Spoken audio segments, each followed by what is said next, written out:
Assalaamu calaykum waraxmatullaahi wabarakaatuh. Haaruun al-Rashiid in taariikhdu ay ku qortay baal dahaba laga soo bilaabo faafitaankii muslimiinta ee caalamka ay ku kala faafeen iyo ka awood badashadii dowladihii markaa jiray ay ka awood bateen. Dowladda Islaamka waxay ka qaadi jirtay dowladihii markaa jiray jizyo si ay u helaan ammaan oo ay naftoodii iyo xukunkoodaba ammaan ugu noolaadaan boqorradii markaa joogay. Dowladaha ay dowladda Islaamka ka qaadi jirtay jizyada waxaa ka mid ahaa dowladdii Ruum. Taariikhdu markay ahayd 802 dowladdii Ruum waxaa markaa xukumi jirtay islaan la dhihi jiray Iiriin. Dowladda muslimiintana waxaa joogay khaliifkii la dhihi jiray Haaruun al-Rashiid, ninkii taariikhdu ay ku qortay baasha dahabka.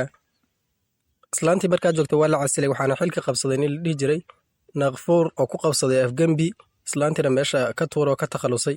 Kadib ninkaas waxaa u cuntami weyday dowladdii muslimiinta inay ka qaado jizyo dowladihii markaa jiray oo ka mid ahayd dowladdii Ruum. Ninkaasi wuxuu Haaruun al-Rashiid u soo diray warqad uu ku sheegayo inuu ka baxay jizyadii uu bixin jiray, weliba uu Haaruun al-Rashiid kaga rabo wax alla wixii uu ka qaadi jiray oo jizye ahayd inuu dandhow ka bixiyo. Qaab adagna waa u hadlahayo.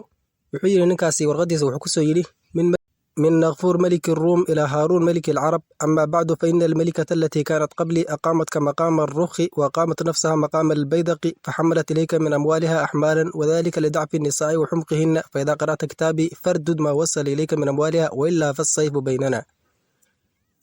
waxay ka socotaa boqorkii Ruum waxayna u socotaa boqorkii Carabta.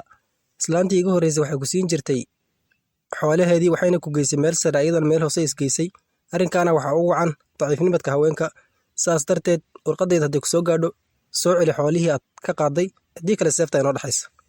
Haaruun al-Rashiid wuxuu ahaa nin Ilaahay subxaanahu wa tacaala uu siiyey awood iyo caqli iyo hanuun iyo geesinimo, sifooyin qurquruxsan Ilaahay subxaanahu wa tacaala uu iskugu daray.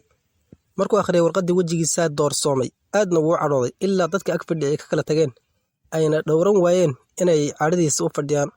kadib wuxuu yeedhay khaddii wax ku qorahayey wuxuuna ku qoray warqaddii loo soo diray dhabarkeeda, yacni warqad kale ma soo qaadeen, warqaddii dhabarkeeda wuxuu ku qoray bismillaahi araxmaani araxiim min haaruun al-rashiid amiiri almu'miniin ilaa naqfuur kalbi ruum qad qara'tu kitaabaka yabna alkaafira waljawaabu maa taraahu laa maa tasmacu.